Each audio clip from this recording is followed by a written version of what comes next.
ప్రార్థన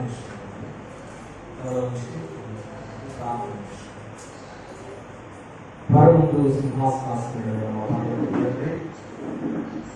గడిచిన ఆదివారం నుంచి మమ్మల్ని సజీవులుగా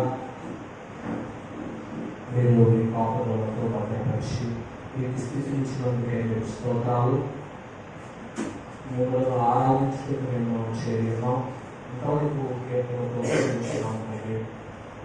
ఈ సమయంలో లేఖనాలను విని ఈ బోధైతే నిత్య జీవానికి నడిపిస్తుంది అనేది ఆలోచన కల్పించారో ఆ అపోస్తలుల యొక్క బోధలో ఉన్న ప్రతి విషయాన్ని ప్రతి మాటలు తెలియజేస్తున్నారు. వాటిని మేము తెలుసుకుంటున్నాం, నేర్చుకుంటున్నాం. అలాగే మేము నడిచి నిత్య జీవానికి దగ్గర అవ్వడానికి సహాయం అందించండి. వాళ్ళకి ఎవరైతే వారికి ఆరోగ్యం తెచ్చుకోండి. మీరు అవసరం కాకుండా సమయోచితమైన జ్ఞానం గ్రహించి సంగతులు వివరించుటకు నాలో ఆత్మ సహాయం అందించుకొని మా ప్రభువుని యేసుక్రీస్తుకి ప్రార్థించున్నాము తండ్రి. ఆమేన్. కూర్చోండి.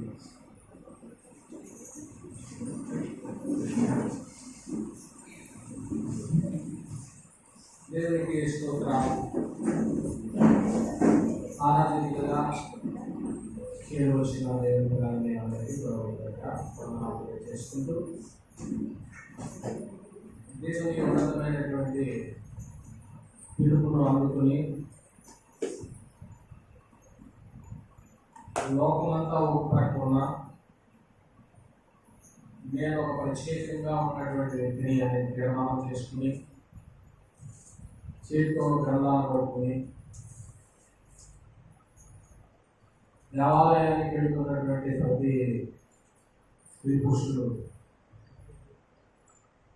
వారు ఎక్కడికి వెళ్తున్నారు, ఎందుకు వెళ్తున్నారు అనేది ఆలోచిస్తూ వారు ప్రయాణాన్ని చేస్తే వారికి మేలుగా ఉంటుంది. కూర్చున్న మనం కూడా అలాగే ఆలోచించాలి. ఒక విషాదకరమైనటువంటి విషయం ఏంటంటే దేవుని ఎక్కువ తన ప్రజలైనటువంటి ఇశ్రాయేలీయులతో వారి జనాంగం గురించి వారి పితరులైనటువంటి అబ్రహాము భక్తులతో మాట చేసినప్పుడు వారి కారణము 15వ అధ్యాయము ఆది కాండము 15వ అధ్యాయము 11వ వచనాన్ని నేను చదువుతున్నానండి. ఆయన నీ సంతతి వారు తమకి కాని ప్రదేశమందు నివసించి ఆ దేశపు వారికి దాసులుగా ఉండరు. వారు 400 ఏళ్ళు వెళ్ళి శ్రమ పెట్టుదురు. వీరు ఎవరికి దాసులు అవుతారో ఆ జనములకు నేనే తీర్పు తీర్చుకున్నాను. తరువాత వారు మిక్కిలి ఆస్తితో బయలుదేరి వచ్చారు. నువ్వు క్షేమంగా నీ పెట్రోల్ యొద్దకు పోదు. మంచి వృద్ధాప్తి ముందు పారిపెట్టకూడదు. అమూల్య అక్రమించను సంపూర్ణం కాలేదు కనుక నీ 4వ తరం వారు సాగిపోతున్నారు. నీ 4వ తరం వారు ఇక్కడికి మరలా వచ్చేదని నిశ్చయంగా తెలుసుకున్నామని ఎవరితో చెప్పాడు ఆయన. అంటే దేవుడైన యెహోవా అబ్రహాము చేసినటువంటి వాగ్దానాన్ని పురస్కరించుకుని ఐగుప్తులో దేవుని ప్రజలైనటువంటి వారు 7 సంవత్సరాలు ఉంటారని చెప్పారు. 4 ఈ 400 సంవత్సరాలు కూడా సంతోషకరమైన జీవితం కాదు. బానిసత్వం. ఈ బానిసత్వంలో వారు జీవించి ఆ బానిసత్వంలో వారు బాధపడతారనే సరే దేవుడు ముందుగానే చెప్పాడని వాళ్ళకి అప్పగిస్తారు. వాళ్ళకి అప్పగించిన సంఘటనలు జరిగినాయి. అక్కడి నుంచి వాళ్ళు ఏమన్నారు, 400 ఏళ్ళ తర్వాత వారు మిక్కిలి ఆస్తితో ఏం చేస్తారు, బయలుదేరి వస్తారు. దేవుడు ఒక వాగ్దానం చేశారు అంటే, ఒక మాట ఇచ్చారంటే అది ఖచ్చితంగా ఏదో ఒక రోజుని ఏమవుతుంది, అది వేగం. ఇంత టైం అవుతుంది, ఆ టైం వరకు కూడా మనం కనిపెట్టాలి. అక్కడ మనము ఓపికతో చూడలేకపోవడం. అన్నట్లుగానే 400 సంవత్సరాలు జరిగింది. ఈ 4వ తరం వారు తిరిగి ఎక్కడికి వస్తారన్నాడు. అక్కడ 16 వచ్చింది. అమోరీల కానానీయుల అక్రమం ఇంకా సంపూర్ణం కాలేదు కనుక నీ 4వ తరం వారు ఇక్కడికి మళ్ళా, అంటే తిరిగి నువ్వు కానాన్లో ఉన్నావు, ఇది మంచి ప్రదేశం, ఈ ప్రదేశంలో నుంచి వెళుతున్నారు, వెళ్ళి తిరిగి మళ్ళా అక్కడ 400 ఏళ్ళు ఉన్న తర్వాత మళ్ళీ వారి స్వదేశానికి ఏం చేస్తారు, వస్తారు, నీకు ఇది ఆసక్తితో వస్తారు అన్నట్లుగా చూడండి. ఎన్నో ముందుగానే ఏమండి అలా చెప్పినట్లుగా దేవుడు నిబంధన ప్రజల్ని ఐగుప్తులో దర్శించాడు. వారు దర్శించిన తర్వాత మోషే యొక్క నాయకత్వంలో వారి బాధలన్నింటినీ కూడా పిలిచి ఎర్ర సముద్రంలో దాటించి వారు అరణ్యంలోకి చేర్చారు. దేవుడైన యెహోవా తన ప్రజలైనటువంటి వారిని ఒక ప్రత్యేకమైన జనంగా ఇచ్చాడు. ఒక ప్రత్యేకమైన జనం, నా ప్రజలు ఎక్కడ ఉన్నా కానీ సెపరేట్. ప్రత్యేకమైన మాటలోనే మనం అర్థం చేసుకోవచ్చు. మనకు నచ్చిన వాళ్ళు ప్రత్యేకమైనటువంటి వ్యక్తులు అనుకోండి, వాళ్ళని ఎలా చేస్తాం? అందరితోనూ ఈక్వల్గా ఉంటుందా లేదా సెపరేట్గా ఉంటాయా? ఎందుకని వాళ్ళు మన దృష్టిలో ఎటువంటి వాళ్ళు ప్రత్యేకించబడిన వాళ్ళు ప్రత్యేకంగా ఉండాలి. ఏమండి, ఒక తల్లి తన పిల్లలకి అందరికీ సమానంగా ఈక్వల్గానే చూస్తుంది. ఒక ప్రత్యేకంగా ఎవరైనా చూడాలని అనుకున్నది అనుకోండి, వారి పట్టుకొని బాగా ఉంచారు. కూతురుకో ప్రేమించినటువంటి కుమారుడికో ప్రత్యేకంగా ఉంటాయి. లోకంలో ఎన్ని జనాంగాలు ఉండగా దేవుని యెహోవా ప్రత్యేకంగా ఒక జనాంగాన్ని ఏర్పాటు చేసుకుని మీరు నాకు సెపరేట్ అన్నాడండి. మీరు నాకు ప్రత్యేకం, ఆయన కోరుకున్నాడు. నేను మీ దేవుడిని ఉంటాను, మీరు నాకు ప్రత్యేకమైన ప్రజలే ఉంటారు. మామూలుగా నాకు మీరు ఉండేది ఒక ప్రత్యేకమైన ప్రజలుగా ఉంటారు. అందరిలాగా చర్చి కావడం, అందరిలాగా బైబిల్ చదవడం, అందరిలాగా పాటలు పాడడం, అందరిలాగా చేయడం కాదు. మీరు ప్రత్యేకం. అందరూ చేసేది చేస్తున్నానా, ఇంకా ప్రత్యేకంగా నేను ఏమైనా చేస్తున్నానా అని ఎప్పటికప్పుడు మనం ప్రశ్నించుకోవాల్సిన అవసరం కూడా ఉంది.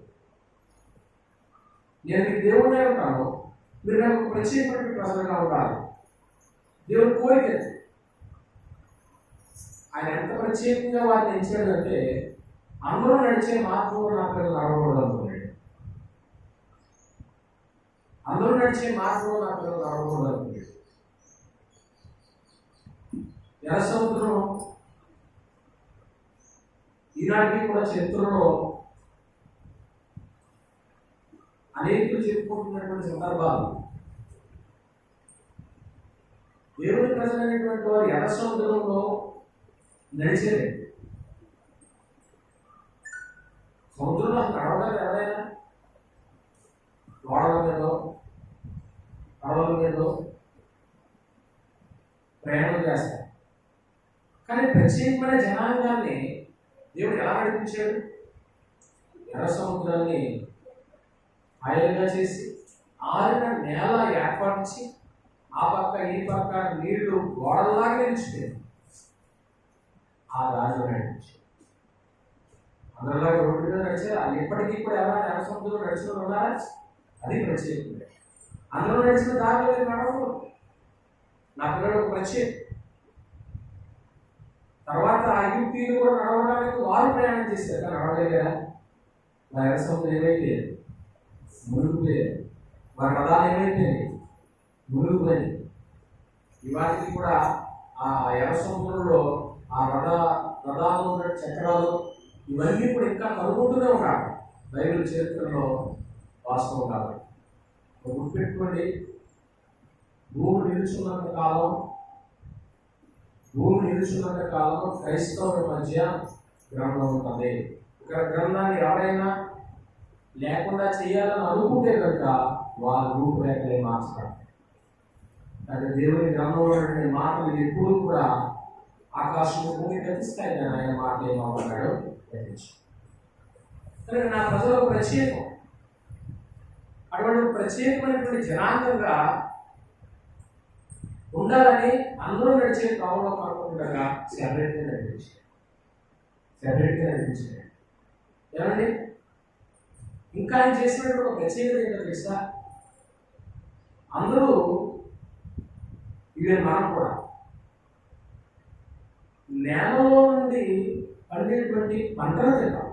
అది ఏ రూపంలో కానివ్వండి, ధాన్యం కావచ్చు, లేకపోతే రొట్టె, చపాతీ వగైరా అది కూరగాయలు కావచ్చు, ఏదైనప్పటికీ భూమి మీద నుంచి అంటే నేలలో నుండి పండేటువంటి పంటలు తింటాం ఆహారంగా.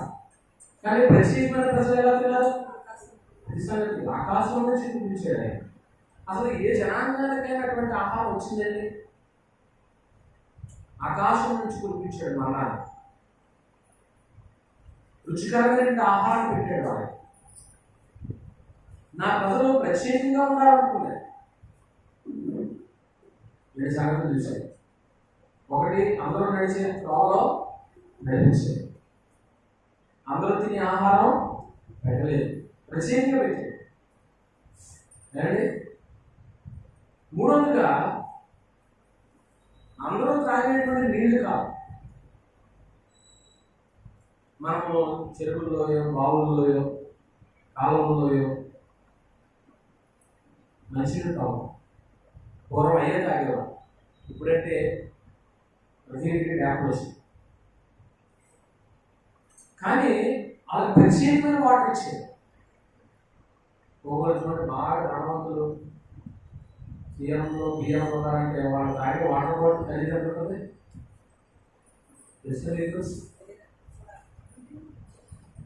మనం తాగే బాటిల్ ఎంత ఉంటుంది? మా అయితే 20 రూపాయలు.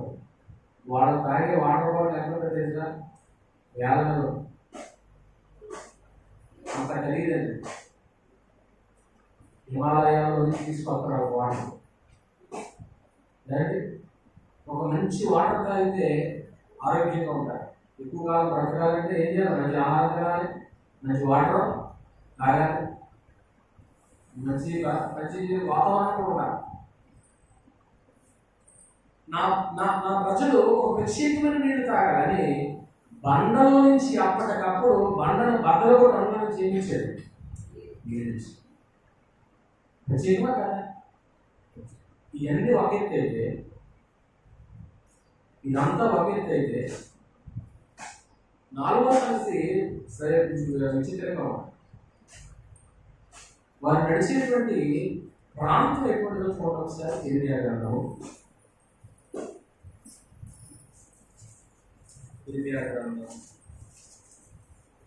2వ అధ్యాయం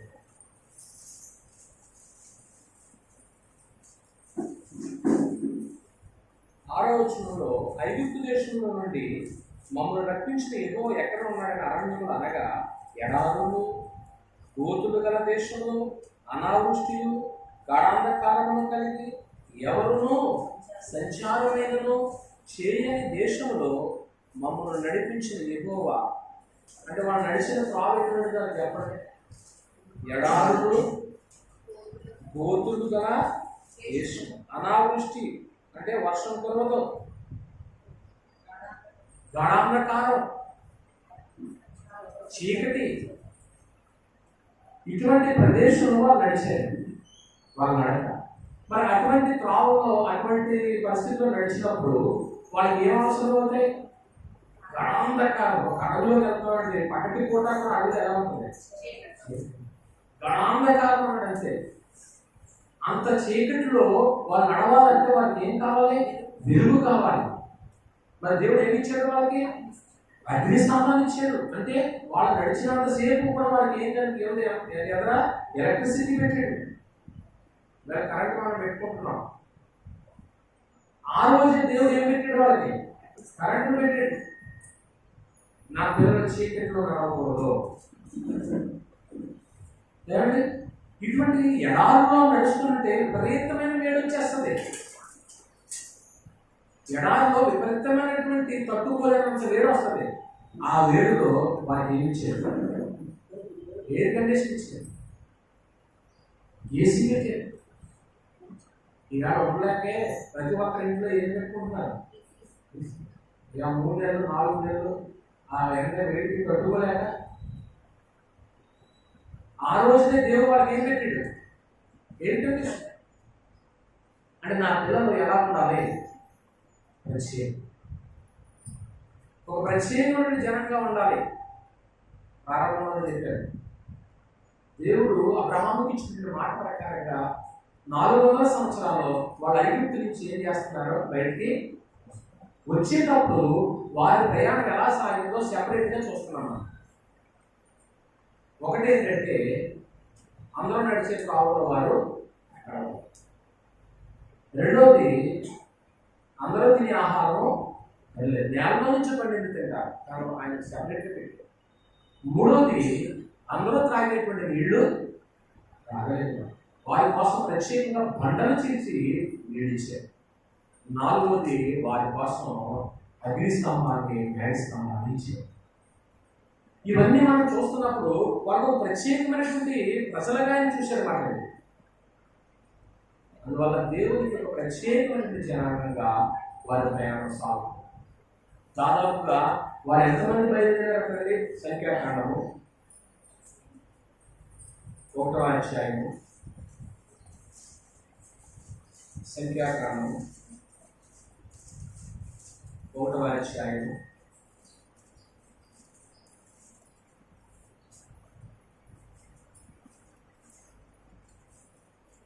45వ వచనం. అట్లు ఇశ్రాయేలులు తమ తమ పితరుల కుటుంబములు చొప్పున లెక్కింపున్న వారందరూ అనగా 20 ఏళ్ళు మొదలుకొని పై ప్రాయం కలిగి సేనగా బయలువెళ్ళిన ఇశ్రాయేలులందరూ లెక్కింపబడి 6,03,550. అంతేనా? అంటే సంఖ్య 6,03,550 బయలుదేరిన సంఖ్య. వీళ్ళందరూ 20 సంవత్సరాలు పైబడి ఉన్నారు. 20 సంవత్సరాలు పైబడినటువంటి వారిని లెక్కించాడు. ఇంకా అనేక మంది ఉండొచ్చు, కేవలం పురుషులేట. ఏమండి మరి ఇంకా స్త్రీలు లెక్కేసుకోండి. కనుక ఎంతమంది బయలుదేరారు, మిగిలిన వారు లెక్క తీసేయండి. ఇప్పుడు ఎంతమంది బయలుదేరింది ఎక్కడికి వెళ్తానికి? ఐగుప్తు నుంచి ఎక్కడికి వెళ్తానికి? కానాను. అయితే కానాను అందరూ వెళ్ళారా? ఇద్దరే వెళ్ళారు, యెహోషువ కాలేబు. మరి మిగిలిన వారందరూ ఏమైపోయారండి? అరణ్యంలో ఏమైపోయారు? కాలిపోయారు. ఇద్దరు మాత్రమే వెళ్ళారండి. బయలుదేరింది 6,03,550 మంది బయలుదేరితే అనుకున్న ప్రదేశానికి కానానికి వెళ్ళింది ఎంతమంది? ఇద్దరే. ఈవేళ క్రీస్తు ప్రభు యొక్క సంఘంలో బాప్తిసం పొంది 10 ఏళ్ళు అయిందో, 20 ఏళ్ళు అయిందో, వారం అయిందో, 2 వారాలు అయిందో, ఇప్పుడు నీ ప్రయాణము ఎక్కడి నుంచి ఎక్కడికి బయలుదేరింది? చేరవలసినటువంటి కానానికి సాదృశ్యంగా ఉన్నటువంటి పరలోకానికి వెళ్ళటానికి నేను ప్రత్యేక జనాంగంగా దేవుడు చూసినప్పుడు చివరికి వెళ్ళే వరకు కూడా ఎంతమంది వెళ్తారు? అసలు ఇక్కడ ఏ నిష్పత్తి అండి? అసలు మనం లెక్కేసుకుంటే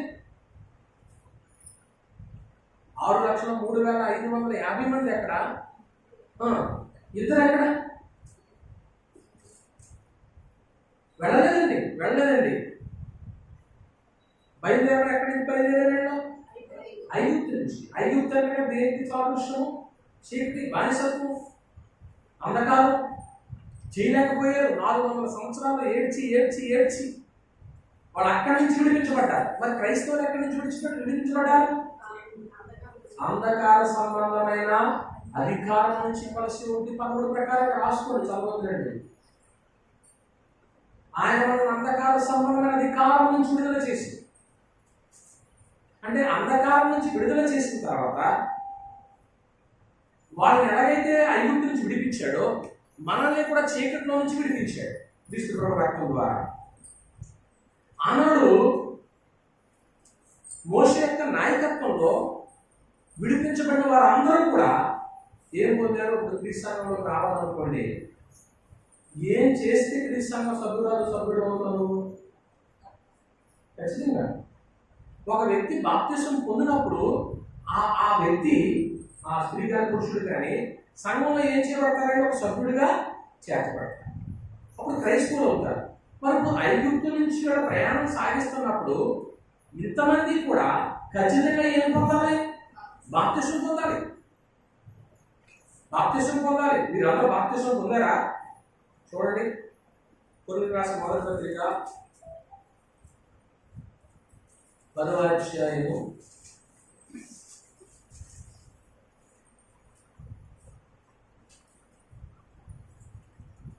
2వ వచనం. అందరూ మోషేను బట్టి మేఘంలోను సముద్రంలోను వాళ్ళందరూ ఏం పొందారు? బాప్తిసం పొందారండి. ఈ 6,03,550 మంది ఏం చేసినట్టుంది? బాప్తిసం అంటే ఏంటి? నీటిలో పూర్తి ఏమవ్వాలి? సమాధి. మరి ఏదో బాప్తిసం ఎలా జరిగింది అనుకుంటారు మీరు? అటు మేఘంలో ఏమున్నాయి? నీళ్ళు లేవా? మేఘంలో నీళ్ళు ఉన్నాయా? భూమి క్రింద ఏమున్నాయి? నీళ్ళు ఉన్నాయా? మధ్య ఎవరు నడిచారు? ఇశ్రాయేలు నడిచారు. అంటే వాళ్ళకి పైన నీళ్ళు ఉన్నాయి, కింద నీళ్ళు ఉన్నాయి. అంటే వీళ్ళు ఏం చేసినట్టు గ్రంథం చెప్తుంది? ఏం పొందారు వీళ్ళు? బాప్తిసం. వీళ్ళు బాప్తిసం పొందారు.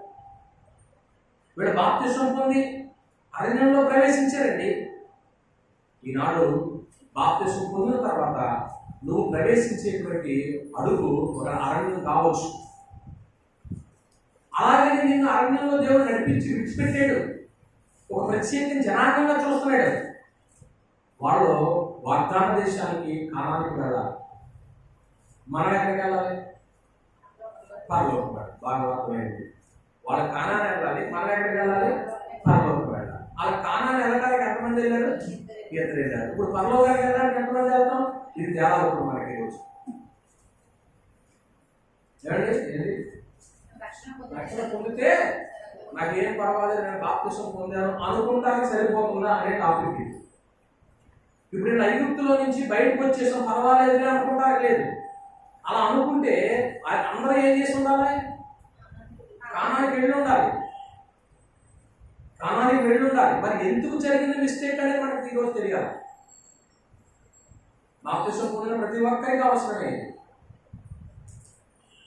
ఏమండి? కానీ కాదు ప్రియమైన దేవుని వల్ల 6 లక్షల పైచీరులో ఇద్దరు మాత్రమే కానానికి వెళితే ఇవాళ క్రీస్తు ప్రభువు సంఘంలో ఎంతమంది పరలోకానికి వెళ్తారో. ఏమండి? అక్కడే ఉన్నాం కదా, కొరింథీయులకు రాసిన మొదటి పత్రిక 10వ అధ్యాయము 5వ వచనం. అయితే వారిలో ఎక్కువ మంది దేవునికి ఇష్టలుగా ఉండకపోయిరు కనుక. అంటే ఇప్పుడు దేవునికి ఇష్టలుగా లేకపోతే ఎక్కడికి వెళ్దాం? పరలోకానికి వెళ్దాం. దేవునికి ఇష్టలుగా లేని వారు ఎక్కడికి వెళ్ళలేదు. ఆ జనాంగంలో కానానికి వెళ్ళలేదండి. కానానికి వెళ్ళలేదండి. కానాన్ అంటే మంచి దేశం ఉంది. అది పాలు తేనెలు. ఒక ద్రాక్ష గల్లని ఇద్దరు మోసుకొచ్చారు. ఇవాళ ద్రాక్ష బుద్ధి సెంటర్ నుంచి ఇద్దరు మోసుకొస్తారు. చూసి కూడా ఏమంటారు? ఇద్దరికి ఏమన్నా అంటే కూరలేదా అంటారు. అంటే ఆ రోజులో అంతగా ఉంది, మన తర్వాత ఎవరికి అంత అయింది. అంత సంపన్నమైన దేశం, అంత సంపన్నమైన దేశం. యాపిల్స్ మన చిన్నతనంలో ఎంత ఉంటుంది? యాపిల్ కేజీ అక్కడ ఉండే. ఇప్పుడు యాపిల్ ఎంత వచ్చింది? రాబోయే మన తరాలకు ఎన్ని అవుతుంటారు? ఇంకా విచిత్రం ఏంటంటే సీడ్లెస్ వచ్చేస్తున్నాయి. ఆ తినేటప్పుడు ఆ 4 గింజలు నోటు అడ్డుతున్నాయని ఇప్పుడు ఏం చేస్తున్నారు? ఆ 4 గింజలు కూడా ఏం చేయకూడదు, అడ్డు లేకుండా చేయాలని సీడ్లెస్. బట్ రాబోయే తరానికి అందుకే దేవుడు ముందే చెప్పాడు, విత్తనములు గల ప్రతి చెట్లు నేల నుండి మొలిపించును కాక అన్నాడు. ఏ చెట్టు అయినా ఫలం ఫలించిందంటే ఖచ్చితంగా దాంట్లో ఏముంటాయి? విత్తనాలు ఉంటాయి. దేవుడు 5 రోజులనే చెప్పేసాడు. మొదట్లో సృష్టి నిర్మాణంలోనే చెప్పాడు కదా. అందువల్ల ప్రియమైన దేవుని వల్ల మనం ఏం ఆలోచన చేస్తున్నామంటే రక్షణ పొందితే సరిపోతుందా? వారు ఐగుప్తు బానిసత్వం నుంచి బయటకు వచ్చారు. నా పిల్లలు ప్రత్యేకమైనటువంటి వాడు అని అన్నాడు ఆయన. నిజంగా ప్రత్యేకంగా చూశాడు. ఇప్పుడు వీళ్ళ బయలుదేరిన సంఖ్య ఎంత, చేరిన వారి సంఖ్య ఎంత తెలిసింది మనకి. మరి ఇప్పుడు క్రీస్తు ప్రభు యొక్క సంఘంలోకి ప్రవేశించాం. గమ్యం ఏది? చివరి దాకా వెళ్తావా? ఏళ్ళు ఎందుకు వెళ్ళలేకపోయారు? వారు ఏం చేశారని ఉంది, వాళ్ళలో దేవునికి ఎలా లేకపోయేది? ఇష్టలుగా లేకపోయారట. అంటే ఇప్పుడు దేవునికి ఇష్టంగా లేకపోతే ఏమవ్వచ్చు? దీన్ని బట్టి రాలిపోవచ్చు. దేవునికి ఇష్టంగా లేకపోతే రాలిపోతాం. ఏ పరిస్థితుల్లోనైనా రాలిపోవచ్చు. నేను రాలిపోనా, మీరు రాలిపోతున్నా, ఎటువంటి పరిస్థితుల్లో రాలిపోతారో అక్కడ గ్రంథం చెప్తుంది చూడండి. అయితే వాళ్ళు ఎక్కువ మంది దేవునిక ఇష్టలుగా ఉన్న అరణ్యంలో ఏం చేశారు అంటే రాలిపోయారు. వారు ఆశించిన ప్రకారం మనము ఆగవలసిన. అంటే ఇప్పుడు చెడ్డదాన్ని ఆశిస్తే ఏమైపోతాం? రాలి. అంటే ఎక్కడికి వెళ్దాం? పరలోకం వెళ్దాం. దేవుడికి ఇష్టలుగా లేకపోయినా వెళ్దాం, చెడ్డవాటిని ఆశించినా వెళ్ళలేమండి. ఇంకేం జరిగింది? జనులు తినుటకును త్రాగుటకును కూర్చుని ఆడుటకు. ఇదే నాకు కొంచెం చాలా బాధేసింది. అంటే నువ్వు ఇష్టం కాని తిండి, దేవుడికి ఇష్టం కాని తిండి తిన్నా కానీ ఏం చేస్తావు? అసలు సహజంగా దేవుడు తినమనే తింటామో మనకు నచ్చింది తింటామా? మనకు నచ్చినవి తింటాం. మనకు నచ్చినవన్నీ ఇచ్చేసాడు. ఒకవేళ దేవుడు తినొద్దు ఇశ్రాయేలుకి కొన్ని నిబంధనలు ఇచ్చేసాడు. ఏమండి పులుసు ఉన్నవి, ఏమండి ఎక్కలు ఉన్నవి, ఈ తినకూడదు అని చెప్పినప్పుడు వాళ్ళు తినే రక్తం తినకూడదు ఇది చెప్పినప్పుడు అబ్బే దేవుడి మాట మాకు లేదు, యాజకుడి మాట మాకు లేదని వాళ్ళు తినేసారు అనుకోండి, ఎక్కడికి వెళ్తున్నాడు? కానానికి వెళ్ళలేదు. వాళ్ళు ఇష్టం వచ్చినట్టు తిన్నారు. ఒక్కొక్కరు తిండి దగ్గరే ఏమైపోతున్నారండి? పరలోకాన్ని పోగొట్టుకుంటారు. ఇశ్రాయేలు ఎక్కడ మిస్టేక్ జరిగిందో చూస్తున్నాం మనం. దేవునికి ఇష్టలుగా ఉండలేకపోయి రాలిపోయారు. ఏమండి చెడ్డవాటిని ఆశించి చెడ్డవాటి అంటే లోపల అన్ని చెడ్డ మంచి రెండు ఉన్నాయి. ఇది చెడ్డ అని తెలిసినప్పుడు అక్కడికే పోయేవారుకో అనుకున్న ప్రదేశానికి ఏం చేయలేవు. పరలోకం చేరలో నేను బాప్తిసం పొందని పరలోకం వెళ్తాను అని ఎక్కడో పాయింట్ పెట్టుకున్నావు అంతే మనసులో. ఆ పాయింట్ పెట్టుకుని నేను బాప్తిసం పొందాను, క్రీస్తు సంఘంలోకి వచ్చేసాను, నేను పరలోకంకి వెళ్ళిపోతాను అని అనుకుంటే ఇశ్రాయేలీయుల మనోదరం మాస్లో వాళ్ళు ఐగుప్తు నుంచి బయటకు వచ్చేసి మనకు సేఫ్ అనుకున్నారు. మరి ఎక్కడి వరకు వెళ్ళలేకపోయారు? కానాన్ వరకు వెళ్ళలేకపోయారే. అరణ్యంలోనే వాళ్ళ చుట్టూ వాళ్ళ నడకలోనే ఇన్ని పరిస్థితులు వచ్చేసినాయి. ఇవన్నీ ప్రయాణం సాగుతూ ప్రారంభమైంది. మొదటి ప్రయాణం ఇది. బాప్తిసం పొందిన ప్రయాణం ప్రారంభమైంది. ప్రారంభమైన తర్వాత మీ ప్రయాణం చివరి వరకు గమ్యం దాకా వెళ్ళాలి కదా. గమ్యం వరకు చేరాలి కదండి. ఎన్ని ఆటంకాలు వస్తాయి. ఇన్ని ఆటంకాల్లో నీ ప్రయాణంలో నీ ఇష్టం ఉండకూడదు. ఇది దగ్గర బాగా బయలుదేరతారండి పిల్లలు కానీ ఎవరైనప్పటికీ. ఇక్కడ బయలుదేరిన తర్వాత మార్గంలో కరెక్ట్గా వీళ్ళు వెళ్ళలేదనుకోండి, ఆటంకాలు ఎదుర్కొండా వెళ్ళిపోవాలి. ఏమైనా ఎదుగుదోడు బాగా మాట్లాడంటే అక్కడ జరిగిన విషయం చెప్పడం మనకి. మధ్యలో ఏ మిస్టేక్ జరిగిందని చెప్తారా? అది చెప్పడం. కానీ జరిగినటువంటి ఇబ్బంది మటుకు జరిగిందా అది ఇప్పుడు మనం అయ్యే చూస్తాం. కొన్ని సంగతులు పునరక్షణలో ఉన్నాం. ఉపోద్ఘాతం జరుగుతుంది కాదు. వాళ్ళు తినటానికి కూర్చున్నారు, మరి ఏం తిన్నారో. త్రాగడానికి కూర్చున్నారో ఏం త్రాగారో. త్రాగే విషయంలో కూడా నువ్వు ఏం త్రాగాలో అవే త్రాగాలి. కానీ తాగకుండా తాగే వరకు మధ్యలో ఏమైపోతావు? రాలిపోతావు.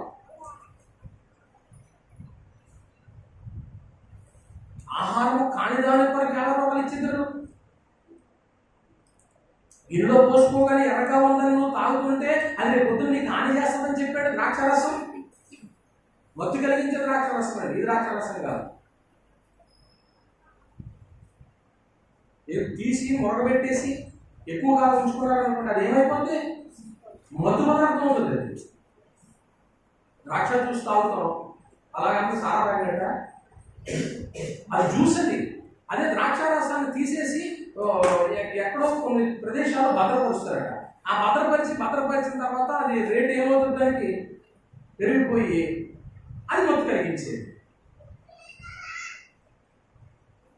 ఏమండి, ఈ మధ్యకాలంలో మరొక కల్చర్, భోజనం పెట్టిన తర్వాత లాస్ట్ లో అందరికి ఏం నడపాలా? డ్రింక్ లేదు, ఎదురు చూస్తామా చూడమా. ఆ రోజు యూదుల శుద్ధీకరణాచార ప్రకారం మూడేసి రాజభవనాలు పెట్టేసి అక్కడ ద్రాక్షరసాన్ని ఏం చేసేవారు యూదులకి. అది యూదుల యొక్క కల్చర్ ఏంటంటే, విందు జరుగుతుందంటే ఖచ్చితంగా యూదులు ఏమేవాళ్ళు వాళ్ళకి ద్రాక్షరసం ఇచ్చేవారు. అది మత్తు కలిగించే ద్రాక్షరసం కాదు. వాళ్ళ ఆచార ప్రకారంగా. మనకు కూడా కొన్ని ఆచార వ్యవహారాలు ఉంటాయి, వాటిని మనం పాటిస్తాం. తిన్నారు, ఏం జరిగింది అక్కడ? జనులు తినుటకును త్రాగుటకును కూర్చుండి ఆడటానికి లేచారంట. తిన్న తర్వాత తాగిన తర్వాత సైలెంట్ గా ఉన్నాడా? ఆడాడా? ఆడాడు. నువ్వు ఎవరితో ఆడుతున్నావో, ఎక్కడ ఆడుతున్నావో జాగ్రత్త. ఆ ఆట సరైనటువంటి విధానంలో లేదనుకో, అప్పుడప్పుడు పిల్లల్ని పిక్నిక్ తీసుకెళ్ళి ఆటలు ఆడేస్తారు. సంఘంలో కూడా అప్పుడప్పుడు పిక్నిక్ వెళ్ళి కొన్ని ఆటలు ఆడుతున్నారు. జబర్దస్త్ నా బాధ్యత ఏమండి. ఈ ఆటలు అనేటువంటివి అది ఎంతవరకు ఉండాలో లిమిట్ అంతవరకే ఉండాలి. వీడు ఫుల్లుగా తిన్నారో, ఫుల్లుగా తాగారు, తర్వాత ఏం చేశారని ఉండే ఆడటానికి లేచారట. తర్వాత ఏం చేశారండి? వారిలో కొందరు వల్లే మీరు ఎలా ఉండకుండా అదండి. అంటే ఇక్కడ విషయం ఏంటంటే, ఆశించితే రాలిపోతావు, దేవునికి ఇష్టం కానీ తింటే రాలిపోతావు, నీ విలాసాలలో చేసుకుంటే రాలిపోతావు, నీ విగ్రహారాధనలో నువ్వేం చేసినా రాలిపోతావు. నా విలాసాలు, కొందరు విలాసాలకే జీవితం జరిపిస్తున్నారండి. నిజంగా యవనస్తులు వారి విలాసాలకు పురుషుగా పెట్టారని మంచి భవిష్యత్తు వస్తుంది. బైబిల్ చెప్పింది కదా అనకుండా, యవ్వనుడా నీ యవన కాలం ముందు సంతోషపడు, నీ కోరిక ఇష్టం చొప్పున నీకు ఏది చేయాలనుకుంటుంది చేసి. అమ్మ బైబిల్ వాక్యం కదా అన్నారనుకో, కిందకి సమాధానం ఆయన నాకు ఇవన్నీ ఎక్కడ కొత్తాయి? ఇప్పుడు కొత్తాయి కదా బాబు, జాగ్రత్త. సెలవు ఉందంటే సంతోషం, బడికి వెళ్తాం. సెలవు ఉందంటే హ్యాపీ, కాలేజీకి వెళ్తాం. మరి రేపు పొద్దున్న ఎగ్జామ్స్ అప్పుడు ఈ సెలవుల్లో వచ్చినాయి కదా నాకు రిమైనింగ్ చేసి పేపర్ ఇస్తాడా ఎవడండి? ఒక్కొక్కరు స్కూల్ మానమంటే ఎడుతారండి, కాలేజీ మానమంటే ఎడుతారండి. ఎందుకని? పాఠాలు పోతాయి. ఒక్కొక్కడు ఈవేళ కాలేజీ మానే అంటారు కూడా తల్లి హ్యాపీ అమ్మ మాట ఎప్పుడు అంటాల్సి వస్తుంది.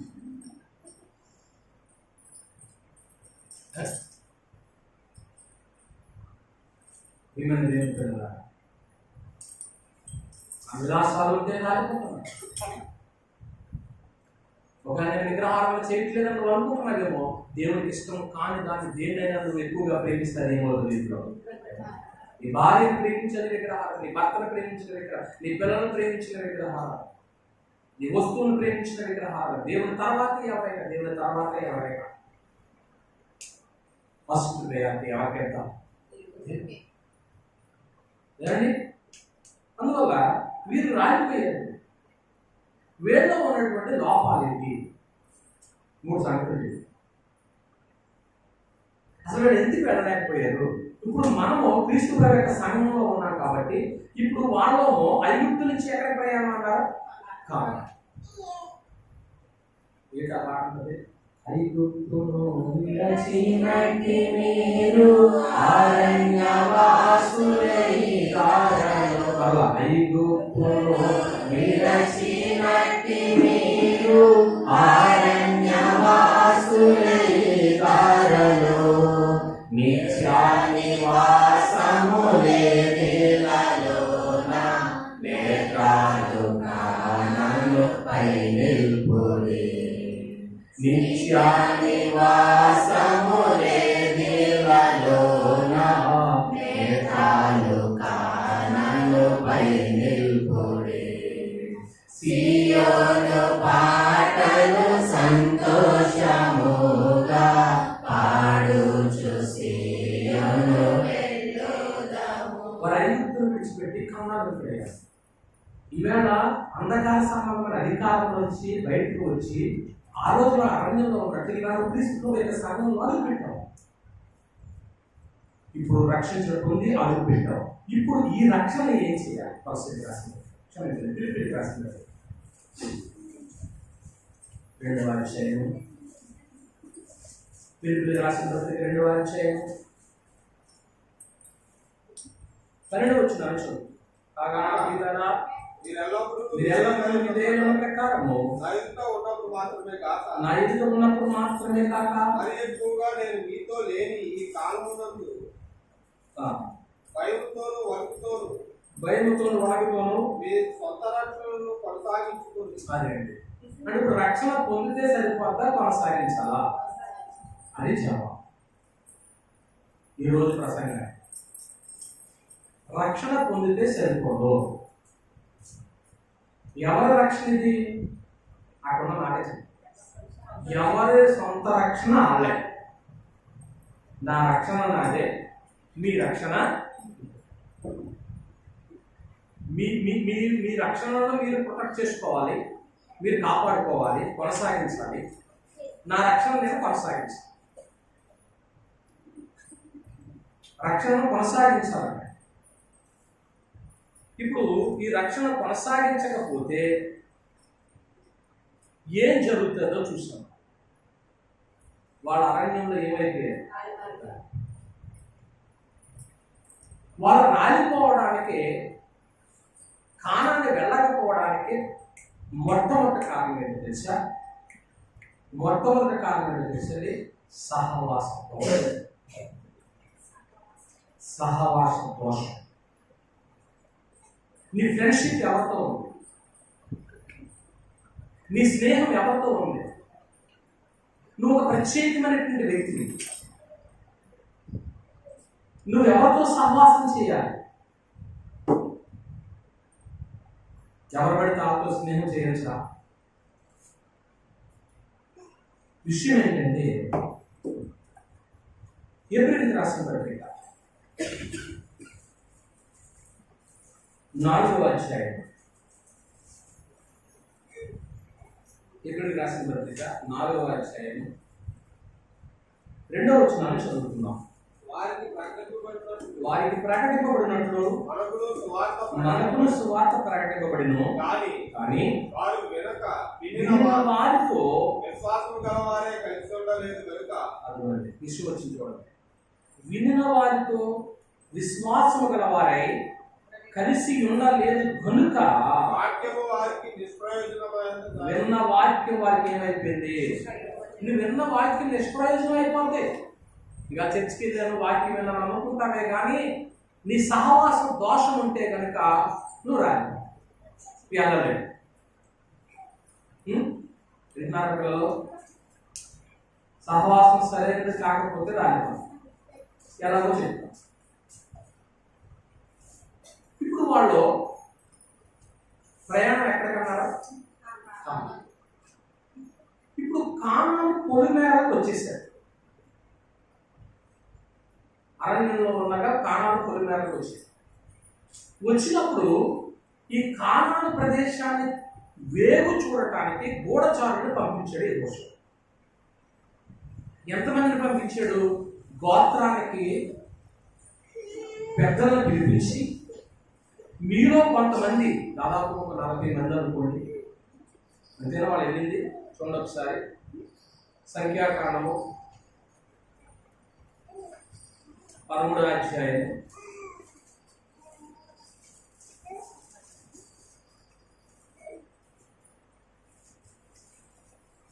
40 యెహోవా మోషేకి ఎలా సెలవిచ్చు, నేను ఇశ్రాయేలుకి ఇచ్చిన కానాను దేశంలో సంచరించి చూసినట్టు నేను మనుషులను పంపును. వారి పితరుల గోత్రంలో ఒక్కొక్కరిని దాని నుండి ఒక్కొక్క మనుషుని మీరు ఏం చేయండి, పంపండి. 12 మంది వెళ్ళినట్టున్నారు. 12 గోత్రాలే కదా, 12 మంది వెళ్ళారు. రైట్. మొత్తానికి ఎన్ని రోజులు వారు వేరు చూశారు? 25 వచ్చింది. వారు 40 దినములు ఆ దేశమును సంచరించి చూచి తిరిగి వచ్చిరి. ఏమండి? 30 వచ్చిన కాలేబు మోషే ఎదుట జనులను నిమ్మడపరిచి, మనము నిశ్చయముగా వెళ్ళుదుము, దాన్ని స్వాధీనపరచుకుందుము, దాన్ని జయించుటకు మనకు శక్తి చాలు. అయితే అతనితో కూడా పోయిన మనుషులు, ఆ జనుడు మనకంటే బలవంతులు, మనము వారి మీదకి పోజాలమని. సరేనండి. కొందరు ఏమన్నాడండి? కాలేబు ఏమన్నాడు? మనం ఆ దేశం వెళ్ళొచ్చు, అది మంచి ప్రదేశం, ఏమండి, అక్కడికి వెళ్ళి మనం స్వతంత్రించుకోవచ్చు అని చెప్పారు. కొందరు ఏమని చెప్పారు చూడండి.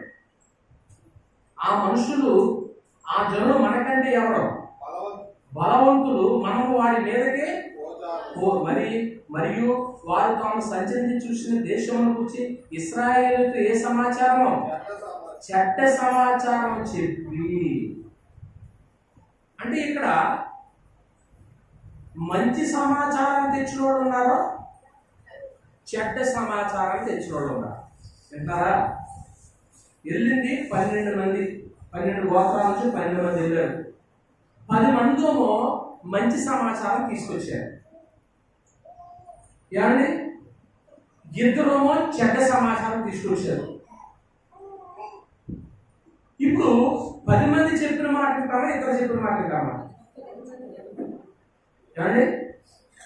10 మంది చెడ్డ సమాచారం తెచ్చారు అనుకోండి, 10 మంది చెప్పిందే, ఇద్దరు చెప్పింది. ఇప్పుడు యెహోషువ, కాలేబు వీళ్ళిద్దరు నమ్మకస్తులు, కరెక్ట్గా చూసినట్టు చెప్పారు. మిగిలిన ఏం చేశారంటే చెడ్డ సమాచారం చెప్పి ఏమన్నారు? మనం ఆ దేశం వెళ్ళలేము. కానీ నిజంగా వెళ్ళలేకపోతే ఐగుప్తు నుంచి దేవుడు ఇంత దూరం వాళ్ళకి తీసుకొస్తాడండి? తీసుకురాడు కదా. మరి తీసుకొచ్చాడంటే చివరి వరకు ఏం చేయాలి? వాళ్ళని తీసుకెళ్తాడనే కదా. కానీ వేళే వాళ్ళ మనసులు ఎలా ఉన్నాయో చూడండి. వీరి ప్రజలంతా కూడా ఎవరితో ఎక్కువ కలిసి ఉన్నారట? ఎబ్రీ పత్రికలో చదివా కదా ఇప్పుడు, 4వ అధ్యాయము, అది ఎబ్రీ 4:2. వారికి ప్రకటింపబడినట్లు మనకు సువార్త ప్రకటింపబడిను, కానీ వారు విన్న వారితో ఎలా లేదు? విశ్వాసము గలవారే లేదు. ఈవేళ కొందరు ఏమనుకుంటారు తెలుసా? మీ స్థానిక సంఘంలోనా, మీ సంఘంలో తక్కువ మంది ఉంటారు. అదే మాకు గద్దపుడి మా మందిలో ఎక్కడ ఉంటారు? ఎక్కువ మంది ఉంటారు. అప్పుడు జనాలు దేనికి మొగ్గు చూపుతారు? గుడి ఉండాలి, పెద్ద శిలువ ఉండాలి, గంట ఉండాలి, ఆ గుడి ముందు ఒక 4-5 కార్లు, ఒక 20 బళ్ళు ఆగి ఉండాలి. అప్పుడు ఆ గుడిలో ఎవరున్నాడు? ఈ గుడిలో లేడా?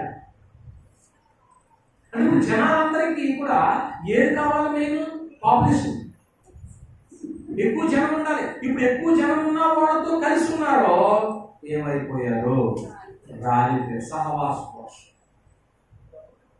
అదే యెహోషువ, కాలేబు, మనం వెళతాం ఆ ప్రాంతం, అది మంచి దేశం, దేవుడు మనకి ఇస్తాకి ఇంత దూరం తీసుకొచ్చాడు అని చెప్పినా కానీ వాళ్ళ మాట విన్నారండి? వినలేదండి. కానీ కొద్ది రోజులైతే ఓపిక పడితే ఎక్కడ వెళ్ళిపోతారు తెలుసా? కనీసం కాలం పొలిమేరకు వచ్చేస్తారండి. ఈవేళ నువ్వు క్రీస్తు సంఘం దాకా వచ్చావంటే ఎక్కడి దగ్గర అయిపోయావు తెలుసా? పరలోకానికి. ఎందుకంటే పరలోకం యొక్క ప్రతిబింబమయ్యేది సంఘము. ఓ సంగమ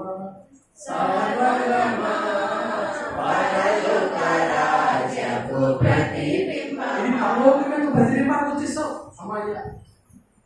అంటే ఇంక కొంచెం ఓపు పడితే, నువ్వు చెడ్డోళ్ళతో సహవాసం చేయకుండా ఉంటే, దేవునికి ఇష్టమైన విగ్రహాలను చేయకుండా ఉంటే, నీ విలాసాలకి దృష్టి పెడితే, ఇంకా కొద్ది రోజులు ఓపు పడితే దీని తర్వాత నెక్స్ట్ స్టెప్ ఎక్కడికి అడుగు ఎక్కడ పడితే? నీ ఇంటి ముందు సిమెంట్ రోడ్డు ఉండాలి, చక్కగా నడుచుకుంటా వెళ్ళే సిమెంట్ రోడ్డు అంట. సిమెంట్ రోడ్డు మీద నుంచి ఎక్కడికి వెళ్ళిపోతావు? నీ ఇంటి దగ్గరికి వెళ్ళామంటే గుమ్మంలో అడుగు పెట్టేసావంటే నీ కనీసం నీ కాలిని బారి కూడా కొన్ని వేల క్రీస్తు యొక్క రాజ్యంలో సంఘంలోకి వచ్చావంటే నెక్స్ట్ అడుగు ఎందులో పడతాయి? పరలోకానికి. కానాలు పొలిమేరలకు వచ్చేసారు, కానానికి వెళ్ళిపోతారు. ఇంకా ఆ టైంలో ఏడో మిస్టేక్ ఏంటంటే సహవాస దోషం. ఎవరితో సహవాసం చేయకూడదని దేవుడు చెప్పాడో చెడ్డ సమాచారం తీసుకొచ్చిన వాళ్ళతో ఏం చేసినట్టు వాళ్ళు కొందరు ఉంటారండి, వాళ్ళు ప్రవేశించే వాళ్ళని, వాళ్ళు ఎల్లరో వెళ్ళే వాళ్ళని అలా కూడా ఉంటారా ప్రజలు? మత్తయి సువార్త 23వ అధ్యాయం, మత్తయి రాసిన సువార్త 23వ అధ్యాయం 11వ వచనం చూడండి. అయ్యో వేషధారులైన శాస్త్రులారా, అదిగోండి, వేషధారులైన శాస్త్రులారా, పరిసయ్యులారా, మీరు మనుషుల ఎదుట పరలోక రాజ్యమును మనుషులు ఇంత పరలోక రాజ్యాన్ని ఏం చేస్తారు? మీరు మోస్తారు. మీరు అందులో ప్రవేశించు వారిని ఏం చేయండి? ప్రవేశించారు. వాళ్ళు వెళ్ళేవాడిని వెళ్ళలేము. ఈవేళ క్రీస్తు యొక్క సంఘంలో ప్రవేశించావంటే నువ్వు పరలోకానికి దగ్గరయ్యావని. అయితే ఆ రోజు వాళ్ళు ఎవరి మాట విన్నారు చెప్పండి? చెడ్డ సమాచారం తెచ్చిన వాడు మాట కదా, మంచి సమాచారం తెచ్చిన వాడు మాట. ఈవేళ నువ్వు క్రీస్తు యొక్క సంఘంలో ఉన్నానని దేవాలను అనుకోకే, అపోస్తుల యొక్క బోధలు లేకపోతే వాళ్ళ అరణ్యంలో రాలిపోయినట్టు మనం కూడా ఏమైపోతాం?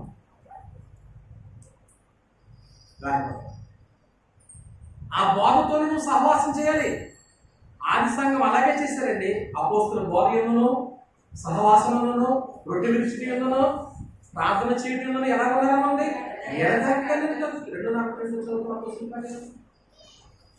కనుక నేను ఆ బోధలో ఉండాలి. భక్తి సరిగా లేకపోతే రాలిపోతాం. వాక్యమందు నిలిచి లేకపోతే అండి సహవాసం చాలా ప్రాముఖ్యం. పెట్టుకుంటారా? మొట్టమొదటి వాళ్ళు వెళ్ళకపోవడానికి మిస్టేక్ ఎక్కడ జరిగింది చెప్పండి? సహవాసం.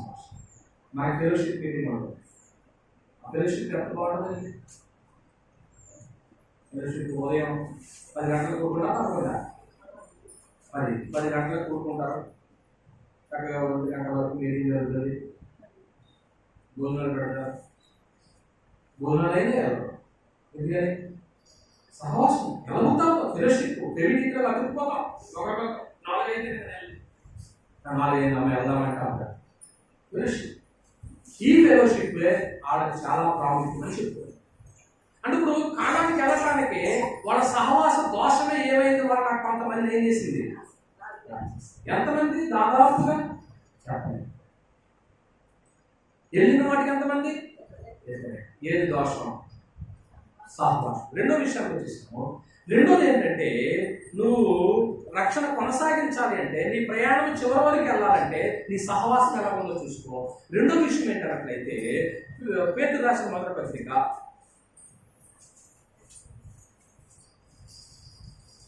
2వ అధ్యాయము 2వ వచనాన్ని మనం చూస్తే మొదటి నుంచి వస్తున్నాం. ప్రభు దయాళుడైన మీరు చూచిన కదా సమస్తమైన దుష్టత్వమును, సమస్తమైన కపటమును, వేషధారణను, అసూయను, సమస్త దూషణ మాటలను మాని కొత్తగా జన్మించిన శిశువును పోలిన వారే నిర్మలమైన వాక్యమును పాల వలన రక్షణ విషయంలో ఎదుగు నిమిత్తము, రక్షణ పొందితే సరిపోతా ఇంకా అనగాల, రక్షణ విషయంలో ఎదుగు నిమిత్తము ఆ పాలను ఆపేక్షించు. అదండి రెండోది, రక్షణలో ఎదగాలండి. రక్షణలో ఎదగాలండి. నేను రక్షించబడ్డాను అక్కడే కూర్చోకూడదు. విన్నారా? రక్షణ పొందినోడు ఇక్కడ చాలా మంది ఉన్నారు, బాప్తిస్మం పొందినోడు ఉన్నారు. వారందరికీ కూడా గ్రంథం ఏం చెప్తుందంటే, నువ్వు రక్షించబడిన తర్వాత మొట్టమొదటి నీ సహవాసం ఎవరితో ఉండాలి తెలుసా? అపోస్తులు బోధ చేసేవాడుతోనే ఉండాలి. ఆ సంఘంలో ఉన్న వాడితో నువ్వు ఉండాలి. లేదంటే నువ్వు ఆ వాగ్దానం చేసిన దేశానికి వెళ్ళలేదు. వాళ్ళు ఉన్న మాట చెప్తున్నారు. తర్వాత మీరు ఏమనుకుంటారు? గ్రంథం మాట్లాడాలి. రెండోది రక్షణలో ఏమవ్వాలంటున్నాడు? ఎదగాలి. నాకు పర్వాలేదు అనుకుంటారు లేదండి. రక్షించబడిన తర్వాత ఏం చేయమంటాడు తెలుసండి? వాక్యం అనే పాలన ఏం చేయాలంట? అపేక్షించాలని. వాక్యం అనే పాలన. ఇప్పుడు పిల్లలు ఇద్దరు పిల్లలు ఉన్నారు మనకి, యువాన్షిక ఆర్చియా, ఇంతేనా? ఆర్చి చిన్నపిల్లలు ఎవరు లేదు కదా. ఇప్పుడు వీళ్ళు పిల్లల శిశువులు, శిశువుకి వీళ్ళు ఏం పడుతున్నారు? పాలు పడుతున్నారు. ఇప్పుడు వాళ్ళు పాలు పడుతున్నారు అంటే రోజు రోజుకి పాలే పడతారా, ఇంకా బలమైన ఆహారం తిరుగుతారా? అందరూ శిశువు తెలియదా? ఒకరికి అయిందా? సాయంత్రం చిన్న కోరికలు పెడతా ఉంటారు. అంటే అవసరం లేదు మా అమ్మాయిలకి, ఇంకా మేము పాలే ఇస్తాము అంటే వాళ్ళ మనసులో ఏముంది? మా పిల్లలు శిశువుగా ఉండాలనుకుంటున్నారా, ఎదగాలనుకుంటున్నారా? ఇప్పుడు రక్షణ పొందిన తర్వాత మీరు శిశువుగా ఉన్నప్పుడు అలాగే మిమ్మల్ని ఉంచాలనుకోండి, శిశువు ప్రమాదం. ఇప్పుడు ఎదగటానికి రోజు రోజుకి ఏం చేయాలి? ఆహారం. రక్షణ విషయంలో ఎదుగు నిమిత్తము వాక్యం అనే పాలన ఏం చేయండి. ఒక నువ్వు శిశువుగా ఉన్నావు అనుకో, ఎదగలేవు. నేను ఎప్పుడు ఇలాగే ఉంటానండి, నా స్థితి ఏంటంటే నువ్వు ఎదగలేవు. ఎదగకపోతే రాలిపోతావు. పాలు తాగు ప్రతి వాడును శిశువే కనుక, అదేనా మాట్లాడాడు ఎబ్రీ పత్రిక, ఎబ్రీకి రాసిన పత్రిక 5వ అధ్యాయము 13వ వచనం. మరియు పాలు తాగు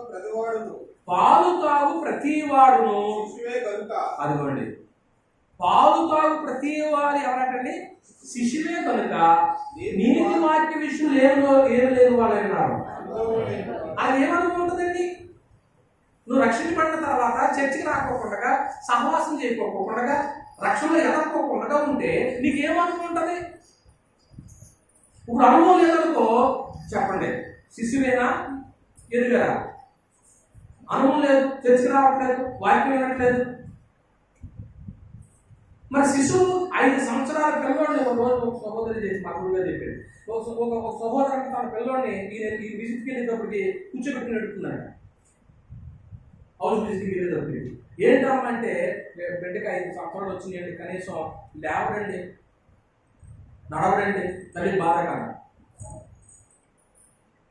ఎప్పుడైనా దైవజనుడు బాధపడుతున్నాడా మీ విషయంలో? ఆమెకు బాప్తిసం పొంది 10 ఏళ్ళు అయిందో, ఆయనకు 5 ఏళ్ళు అయిందో, ఎప్పుడు ఇంకా అదే స్థితిలో ఉన్నారండి, ఎదగలేదంటే ఎంత బాధపడిపోతారండి తండ్రి కానీ తల్లి కానీ. మీ దైవజనుడు కానీ మీ దైవజనుడు కానీ అంటే నీ గ్రోత్ కావాలి. పిల్లలను చూడండి, అప్పుడప్పుడు తీసుకెళ్ళి వాళ్ళ గ్రోత్ చేసుకుంటూ ఉంటారు, బరువు చూసుకుంటూ ఉంటారు. మిమ్మల్ని కూడా నెల బరువు పోతున్నాను, గ్రోత్ చేస్తున్నాను, ఇంకో 20 బయట ఉంది, ఎవరు ఎంత అయిపోతున్నారో చూసుకుంటున్నాను. ఏమండి మరి గ్రోత్ చూసుకోకపోతే ఎలాగా? పాలు తాగు ప్రతి వాడును ఏమైనారట? శిశువే. నీతి వాక్య విషయంలో ఏం లేనాయంటారు? అందులో పాలు తాగేవారండి, మంచి మాట, ఆత్మ సంబంధమైనటువంటి మనుషులు కాదు. పాలు తాగేవాళ్ళు ఆత్మ సంబంధమైన మనుషులు కాదు, శరీర సంబంధమైన మనుషులు అవుతారా? ఏమండి? కొరింథీయులకు రాసిన మొదటి పత్రిక 3వ అధ్యాయము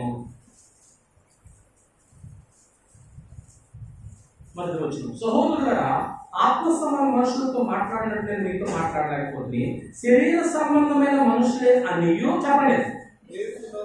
అది అంటే ఇప్పుడు పాలు తాగేవారు ఆత్మ సంబంధమైన మనుషులా, శరీర సంబంధమైన మనుషులా? శరీర సంబంధంగా ఎన్ని రోజులు పాలు తాగుతావు? డబ్బా పాలు. వాక్యం పెట్టదు నీకు. వాక్యంలో ఎదగాలి కదండి. నిజంగా చెప్పండి, సందర్భం వచ్చిన అడుగుతున్నారు, నేను వాక్యంలో కనీసం ఒక పావడం ఉంటే ఎదిగారని అన్నమాట. చేస్తారు రూపాయలు పావడం ఎదగలేదా? దేవుని సన్నిధిలో నాకు ఇదివరకు కంటే ఇప్పుడు వాక్యము చాలా అర్థమైందండి, నేను చాలా దిద్దుబాటు చేసుకున్నాను, చాలా నేర్చుకున్నాను అంటే అన్ని నేర్చుకోవడానికి టైం ఉందిలేండి.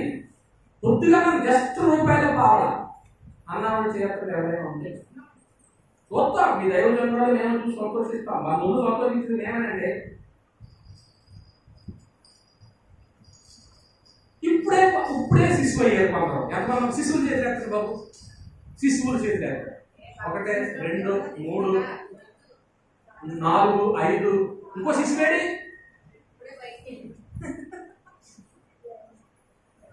ఈ పాయింట్ చెప్పు. ఆ శిశువు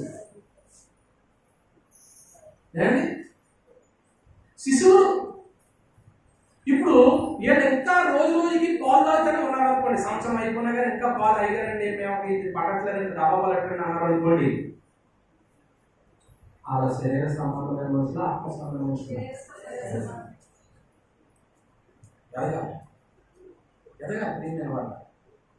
ఎదుగుతున్నప్పుడు అభివృద్ధి తేటే కనపడాలి. సాయి ఉన్నాడు 13 సంవత్సరాల క్రితం ప్యాంట్ వేసాం, నెక్ వేసుకోవాలి. అప్పుడు నాకు తెలుసు. అంటే తేజ ఉన్నాడు 13 ఏళ్ల క్రితం ఫ్యాన్ ఉన్నాడు, ఎక్కడ ఉన్నాడా. ఈవేళ నా అంత అయితే అయిపోయి నా ముందు ఫ్యాన్ షర్ట్ వేసుకుని నిలబడుతుంటే ఎలా ఉన్నా నేను ఎలా చదవాల్సి వస్తుంది అంటే నా కళ్ళ ముందు అభివృద్ధి ఎలా కనపడింది, తేటగా కనపడింది. అంటే ఈవేళ నీ అభివృద్ధి రక్షణ పొందిన తర్వాత నీ అభివృద్ధి అందరికి ఎలా కనపడాలా, తేట కనపడాలి. నేను ఎప్పుడు కూడా చర్చకి వెళ్తానే కానీ ఇదే జీవితం అన్నట్టుగా లేదు. ప్రార్థన వచ్చింది, బైబిల్ మాటలు వచ్చినాయి, ఇతరులతో ఎలా మాట్లాడాలో వచ్చింది, భక్తి వచ్చింది, విశ్వాసం వచ్చింది, అందరికీ కనపడుతుంది తేటగా. నీ ఎదుగుదల కనపడుతుంది, నువ్వు శిశువుగా లేవు. తిమోతి రాసినటువంటి 1వ పత్రిక 4వ అధ్యాయం. తిమోతి రాసినటువంటి పత్రిక 4వ అధ్యాయం 15వ వచనాన్ని చదువుతున్నాం. నీ అభివృద్ధి నీ అభివృద్ధి చూడండి చెప్తున్నాడు. నీ అభివృద్ధి అందరికీ తేటగా కనబడడానికి అందరికీ ఏమవ్వాలట, తేటగా అభివృద్ధి.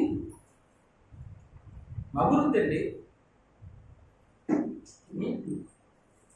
ఫిజికల్గా అభివృద్ధి, స్పిరిచువల్గా అభివృద్ధి, గ్రోత్ అండి. గ్రోత్ కనపడాలి. మీరు డే బై డే గ్రోత్ అవుతున్నారా లేదా, అభివృద్ధి అవుతున్నారా లేదా, అది ఎంత వాస్తవమో ఆత్మ సంబంధంగా కూడా ఏం చేయాలండి, అభివృద్ధి అవ్వకపోతే ఎక్కడ ఆగిపోతుందో తెలుసా, రక్షణ పొందిన కాడ ఆగిపోతాం. ఇప్పుడు రక్షణ పొందిన వ్యక్తి రక్షణ పొందితే సరిపోద్దు, ఇప్పుడు కొనసాగాలంటే మొట్టమొదటి ఏం చేయాలి, సహవాసం పోవాలి. నీ సహవాస దోషం వస్తే కనుక చెప్పండి ఎక్కడికి వెళ్ళలేము. రెండోది రక్షణ ఎదగాలి అంటే నీ అభివృద్ధి ఎదిగినట్టు అందరికి ఎలా కనపడాలన్నాడు. ఒకప్పుడు రెండో దగ్గర మీటింగ్ వెళ్ళి ఒక మీటింగ్ పెట్టుకుంటున్నాం, ఒకప్పుడు సహవాసకుడికి పెట్టుకుంటున్నాం, ఒకప్పుడు ఉపవాసకుడికి పెట్టుకుంటున్నాము, బర్త్డేలు చేసుకుంటున్నాము. అన్ని కార్యక్రమాల్లో కూడా దైవజనులు వచ్చి ప్రార్థన చేసి అభివృద్ధి కనపడుతుంది. ఇందులో నీకు అభివృద్ధి ఉంటే ఆటోమేటిక్ అందులో కూడా అభివృద్ధి అవుతుందా. ఇందులో ఎదుగుదల ఉంటే అందులో ఎదుగుదల వస్తుందండి. శరీర విషయంలో కూడా ఎదుగుదల. ఇక్కడ నువ్వు ఎదుగుదల లేదనుకోండి, ఆ తల్లి ఏడిచినట్టే ఉండదు. నా పిల్లడు 5 ఏళ్ళు అయినా కానీ ఏమవుతలేదు. ఏమండి చివరిగా మనం చూసింది 4 సంగతులు చెప్పాలనుకున్నాను, 3 సంగతులు చెప్పాను. మూడోది ఏంటంటే నీ జ్ఞానేంద్రియాలు సాధకం చేయాలి. నీ సహవాసం బాగుండాలి. రెండవది ఏం చెప్పుకున్నాము, రక్షణలో కొనసాగాలంటే అభివృద్ధి తేడా కనపడాలని ప్రయత్నం రాసుకోండి. మూడోది నీ జ్ఞానేంద్రియాలు సాధకం చేయాలి. ఆత్మసంబంధ అభివృద్ధికి ఎప్పుడు రాసిన పత్రిక 5వ అధ్యాయం 14 వచనాలు మనం చూసినట్లయితే 5:14 వయసు వచ్చిన వారు అన్నాడు. చూడండి, నువ్వు అభివృద్ధి అయింది కదా, వయసు వచ్చిన వారు అభ్యాసము చేత మేలు కీడులను వివేచించుటకు సాధకము చేయబడిన జ్ఞానేంద్రియములను కలిగి ఉన్నారు కనుక బలమైన ఆహారం వారికే తగును. జ్ఞానేంద్రియాలు సాధకం చేయబడాలండి. జ్ఞానేంద్రియాలు సాధకం చేయబడాలి. ఆత్మ సంబంధంగా జ్ఞానేంద్రియాలు సాధకం చేయబడాలి. జ్ఞానేంద్రియాలు ఎన్నని చెప్తారు? 5. ఏనండి? నాలుక, ముక్కు, చెవి, కన్ను,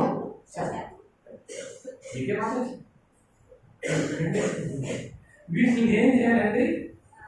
సాధకం, ఎక్సర్సైజ్ చేయాలి. వీటిని ఎక్సర్సైజ్ చేయకపోతే నీ రక్షణ కొనసాగదు. జాగ్రత్త. రక్షణ కొనసాగలేదంటే కనుక అరణ్యంలో వాళ్ళు ఏమైపోయారు? పొలిమేర దాకా వచ్చేసారు. కారణం పొలిమేర దాకా వచ్చేసారు. వాళ్ళ రక్షణ అప్పుడు దాకా కొనసాగించుకుంటే, సహవాసం బాగుంటే, అభివృద్ధి అందరికీ తేడా కనపడితే కొద్ది అడిగే ఎక్కడికి వెళ్ళిపోరు? ఇప్పుడు జ్ఞానేంద్రియాలు సాధకం చేయబడాలండి. జ్ఞానేంద్రియాల్లో ప్రధానమైనది 4 కదండి. 4 గురించి కొన్ని చెప్పుకొచ్చున్నాను. యాకోబు పత్రిక 1వ అధ్యాయం, యాకోబు పత్రిక 1వ అధ్యాయం 26వ వచనాన్ని చూస్తున్నాం. ఎవడైనాను నోటికి కళ్ళెం పెట్టుకొనక తన హృదయమును మోసపరుచుకొనుచు భక్తి గలవాడని అనుకునే ఎడల అదండి. అంటే ఇప్పుడు నీ భక్తి వ్యర్థం అవ్వకూడదంటే నోటి ఏం పెట్టాలి? జ్ఞానేంద్రియాలు సాధకం చేయబడాలంటున్నాడు కదా. నోటికి కళ్ళెం పెట్టాలంటే దాని అర్థం ఏంటండి? ఎప్పుడు మాట్లాడాలి, ఏం మాట్లాడాలి, ఏం మాట్లాడకూడదు అనే దాంట్లోనే చెప్పండి. ఏం చేస్తూ ఉండాలి? నాలుగుని సాధకం. ఇది సాధకం చేయకపోతే అది పడుతుంది. దీన్ని ఎక్సర్సైజ్ చేయకపోతే దేహం ఎందులో ఉండదు, అదుపులో ఉండదండి. నాలుగును కూడా ఏం చేయమన్నాడు? సాధకం చేయాలి. అసలు నాలుగుని సాధకం చేస్తాం మనం. 4కి ఎక్సర్సైజ్ ఉండదు రోజు. ఎక్సర్సైజ్ అంటే ఇప్పుడు చెప్పిందే. ఏం మాట్లాడాలి, ఏం మాట్లాడకూడదు, ఎక్కడ మాట్లాడాలి, ఇటువంటి చూడండి చక్కగా మాట్లాడు. అంటే వ్యర్థమైనటువంటి మాటలు చేస్తూ కూడా భక్తి అనేటువంటిది చేస్తున్నాం అనుకుంటూ పొరపడదు. భక్తి ఏమవుతున్నాడు? వ్యర్థమైపోతుంది అంటున్నాడు. అండి అంటే ఇప్పుడు రాజ్యంలో సంఘంలో అడుగు పెట్టిన తర్వాత ఇప్పుడు ఆ పరలోకానికి వెళ్ళాలంటే జ్ఞానేంద్రియాల్లో 4 ఏం చేయబడాలన్నాడు? సాధకం చేయబడకపోతే ఆలకలాగా మనం కూడా అరణ్యంలో ఏమైపోతాం? సాధకం చేయబడిందని ఎలా తెలుస్తుంది? నాకే నా నాలుక సాధకం చేయబడిందని ఎక్సర్సైజ్ రోజు చేస్తున్నానండి అన్నప్పుడు ఎలా తెలుస్తుంది?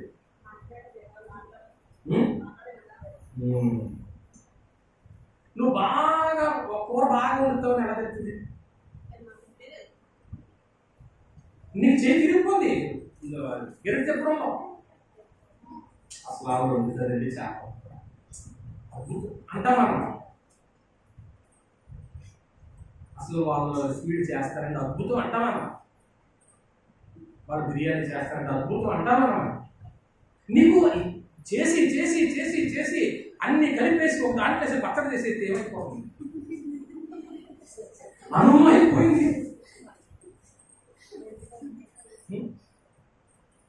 కౌసరికి రాసింది 4వ అధ్యాయం, కౌసరికి రాసిన పత్రిక 4వ అధ్యాయం 6వ వచనం. ప్రతి మనుష్యునికి ఎలాగూ ప్రత్యుత్తరం ఇవ్వవలెనో అది మీరు తెలుసుకున్నటకై అది సంగతి. మన మాటలు ఎలా ఉండాలన్నాడు? మీ సంభాషణ ఉప్పు వేసినట్లు ఎల్లప్పుడూ ఎలా ఉండాలట? ఉందా? మీ బైబిల్ అండర్లైన్ చేసి ఉందా? రుచిగా ఉండాలనే మాట రౌండ్ చేసుకోండి. మార్పడం లేదా? మీ సంభాషణ ఉప్పు వేసుకున్నట్లు ఎల్లప్పుడూ రుచిగలదిగాను అన్నాడు చూడండి. అంటే ఇప్పుడు జ్ఞానేంద్రియాల్లో నాలుగును ఎక్సర్సైజ్ చేస్తే ఎదుటి వారి మాట్లాడేటప్పుడు మన మాటల్లో ఏముంటది అన్నాడు? రుచి. ఏమండి? రుచిగల మాటలండి. రుచిగల మాటలని చెప్పి అబద్ధాలు చెప్పకూడదు. నేను వాక్యమే చెప్పాలి. రుచిగల మాటలని అబద్ధాలు చెప్పకూడదు, మోసపోతారు.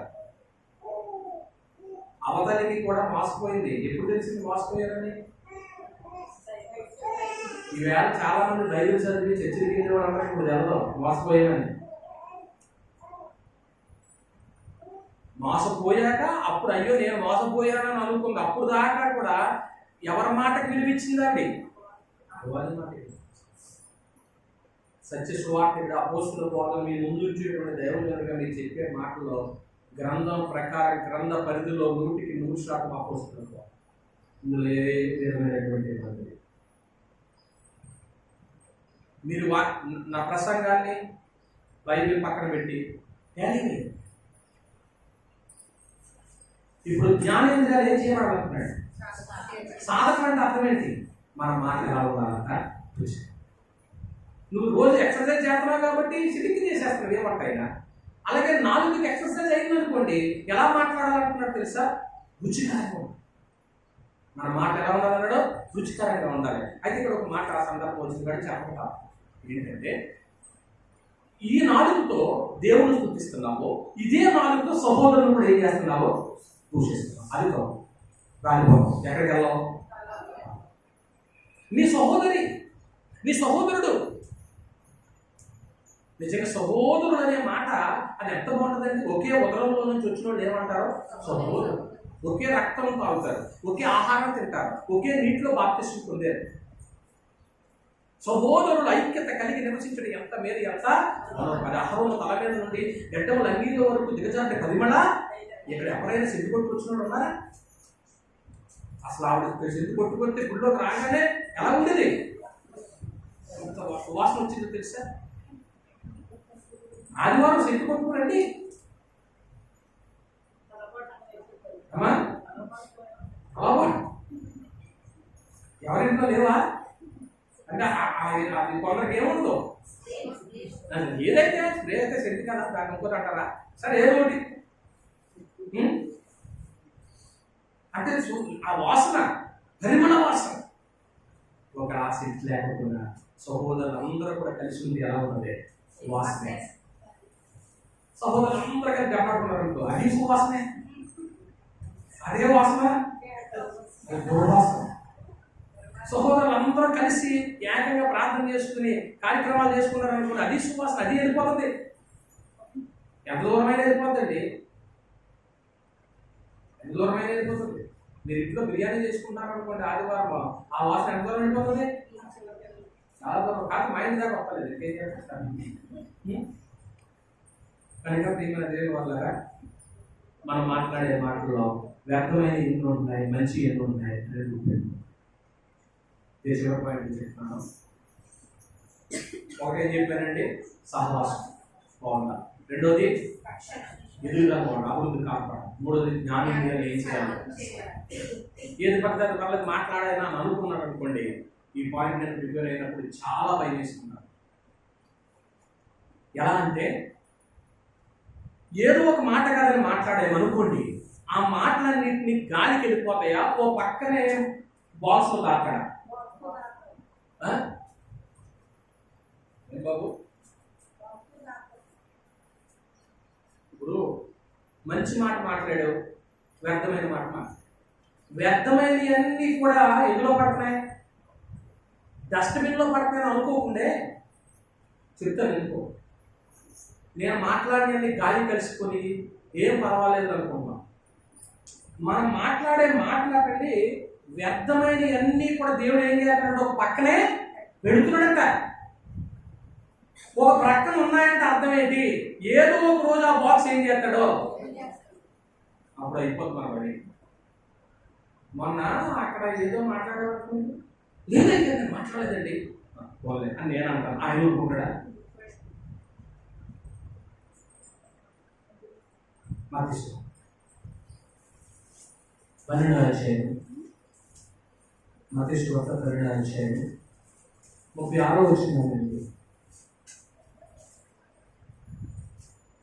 12 నేను మీతో చెప్పినది ఏమనగా నేను మీతో చెప్పినది ఏమనగా మనుషులు పలుకు వ్యర్థమైన ప్రతి మాటను గురించి మనుషులు పలుకు ప్రతి వ్యర్థమైన మాటల గురించి విమర్శ దినమున లెక్క చెప్పవలసి అని నా అర్థం ఏంటి?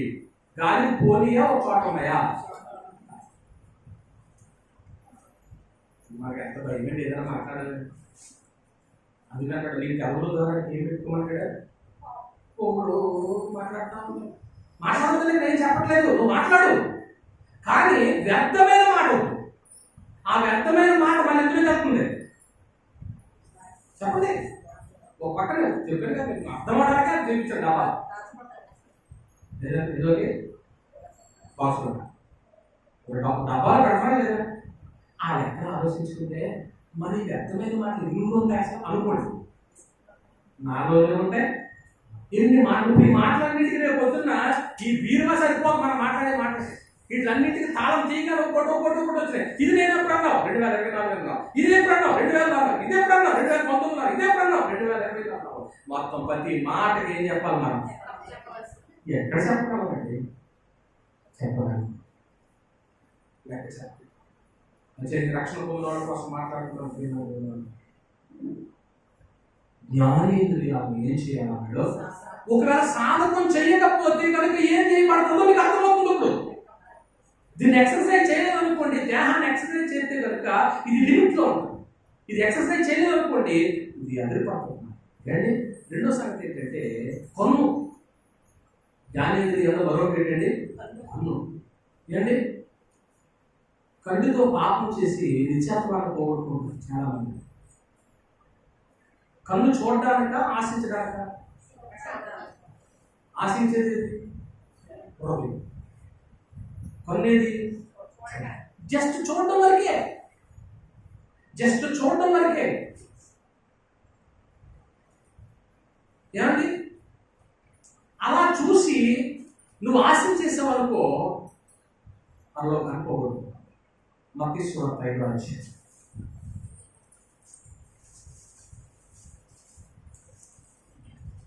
28వ వచనం. నేను మీతో చెప్పినది మనకు ఒక స్త్రీని మోహచూపుతో చూసి ప్రతివాడు అప్పుడే తన హృదయం ముందు ఆమెతో ఏం చేస్తున్నాడు? హృదయం పని హృదయం చేయాలండి, కన్ను పని కన్ను చేయాలండి. చేయకూడదట. దేహంతో జరిగించేటువంటివి దేవునికి వాక్యానికి వ్యతిరేకంగా ఉంటాయి. పేతురు రాసిన 2వ పత్రిక 2వ అధ్యాయం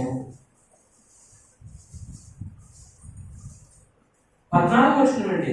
ఆవిడ పేరే అదంట. మరి మనం ఏం చేస్తాం? వ్యభిచారాన్ని చూసి ఆశించుచు పాపము మానలేని కన్నులు గలవారు అంటాడండి. ఏమండి నీ కన్ను చాలా జాగ్రత్త. కన్నుతో చూస్తే మన చేతిలో దిగిపోతాడండి. అక్కడ పదం చెప్పండి. వ్యభిచారంలో చూస్తే ఆ వ్యభిచారం చేసేసారనుకోండి ఏం పోగొట్టుకుంటారండి? చెప్పండి.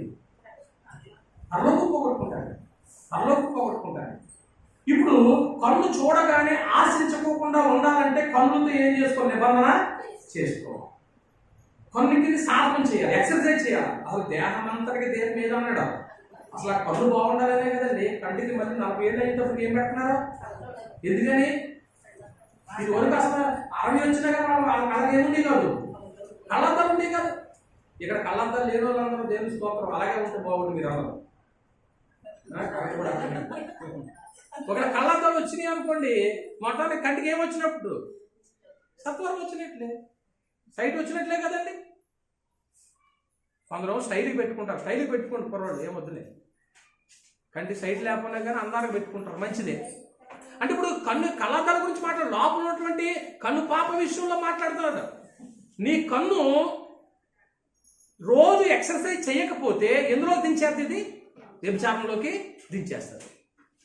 అలా దించేస్తే ఏది పోగొట్టుకుంటారు? రక్షణ పొందిన వ్యక్తి పరలోకాన్ని పోగొట్టుకుంటాడండి. పరలోకాన్ని పోగొట్టుకుంటాడు. చెవి, నాలుగును చూసాం, కన్నును చూసాం, చెవి అండి. మరి చెవి ఎలా ఉండాలి? ఒక్కొక్కరు చెవి ఉంటుంది, ఒక్కొక్క దురదొచ్చేత ఉంటుంది. ఏమండి, దురద చెవిలో ఉండరా? ఇప్పుడు ఆ దురద కాస్త తగ్గాలంటే ఏం చేయాలి?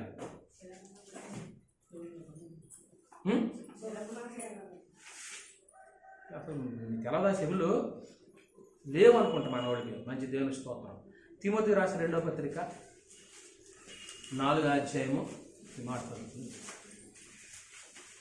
3.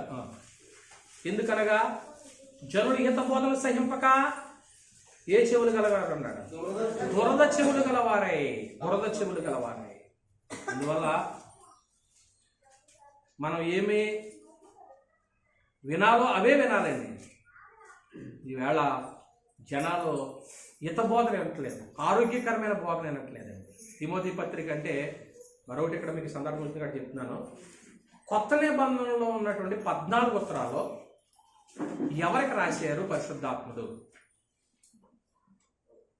ఎవరికి రాశారు? సంఘాలకు రాశారు. క్రీస్తు ప్రభు యొక్క సంఘాలకు రాశాడు. అక్కడ మత శాఖలకి వీటికి ఏ సంబంధం లేదు. కానీ వాళ్ళలో కూడా బైబిల్ చదువుకుంటున్నారు, వాళ్ళు కూడా భక్తి చేస్తున్నారు. వాళ్ళు దేవుడు ఏం లెక్క చెప్తాడు అది మనకు తెలియదు, అది మనకు అనవసరం. ఈవేళ నువ్వు క్రీస్తు ప్రభు యొక్క రాజ్యంలో ఉన్నావు కాబట్టి ఇదిగో నీవు ఏం చేయమంటాడంటే హితబోధన సహించు. అంటే హితబోధ అంటే పుట్టినోట్లో రాస్తాడు ఆరోగ్యకరమైన బోధ. ఆరోగ్యకరమైన బోధ.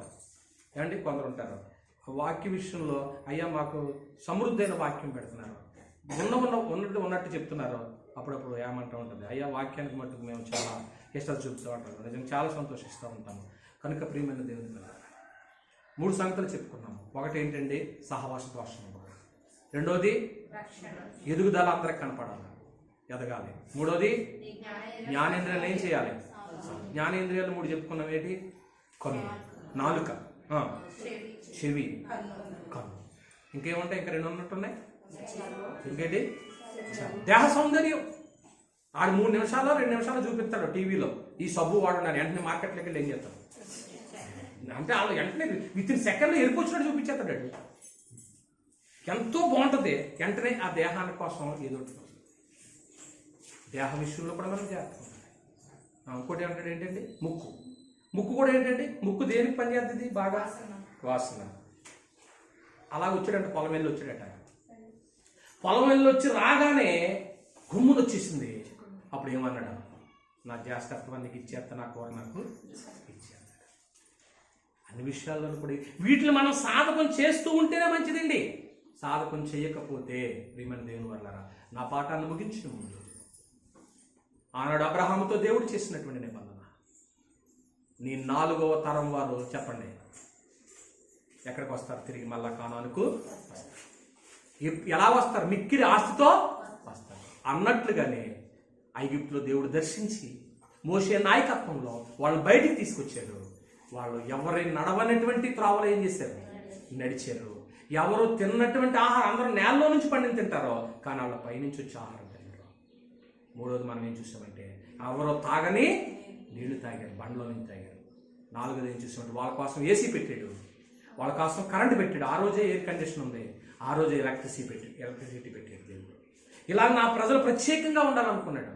ఈ ప్రత్యేకమైన జనాంగంతో నేను మీకు దేవుడిని అంటామో, మీరు నాకు ప్రత్యేకమైన ప్రజలై ఉంటారు. వాళ్ళ అంధకార సంబంధం, వాళ్ళ ఐగుప్తు బానిసత్వం నుంచి బయటకు వచ్చారు.